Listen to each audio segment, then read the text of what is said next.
So hi everyone, my name is Desiree Sakari and I have two companions, which is Sophia and Christina. So now we're going to be talking about the ethics of communication.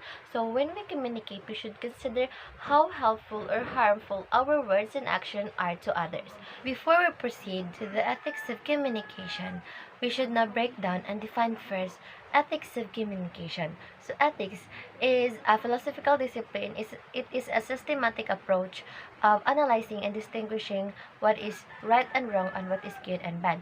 Next is communication. On the other hand, it is the process of sending and receiving messages through verbal and non-verbal communication. So therefore, ethics of communication focuses on how one's behavior is governed by one's moral and how this in turn affects on how we communicate to others. So there are three topics to be discussed. So the first is I'm gonna be discussing it. The second is Sophia, and the third is Christina. So now let's proceed to the part one. The approaches to ethical decision. So there are four approaches to ethical decision making. It is not easy to distinguish right from wrong, especially when we are involved in ethical decision making. We are free to choose, but we have to consider that our choices should be weighed first by ethics. So there are the four approaches: the utilitarian ethics, second is the moral duty, and the third is virtue ethics, and the fourth is common good approach. Discussing the article on how to be an ethical communicator.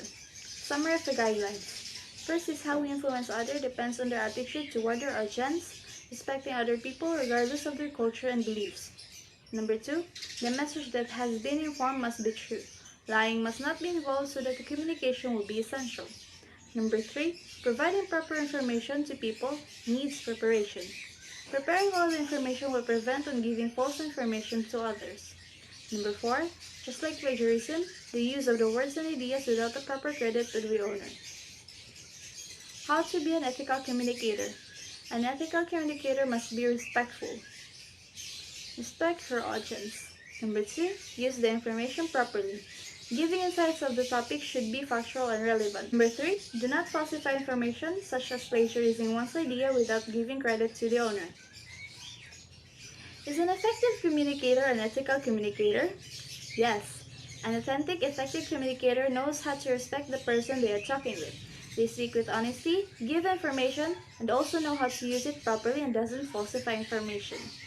I am here to discuss about a real-life situations about ethical communication.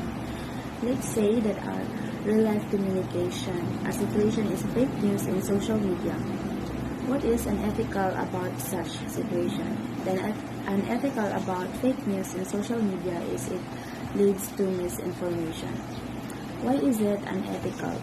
It is unethical because it gives us false information and make us believe for wrong things. What could you do differently?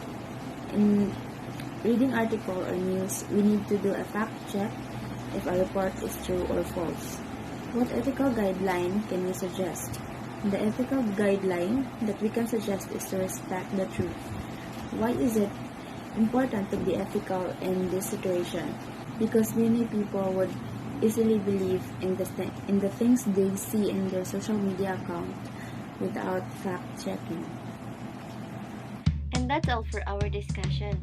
And now that we also discovered the significance of ethics and communication, we should now recognize and reflect ourselves in this too.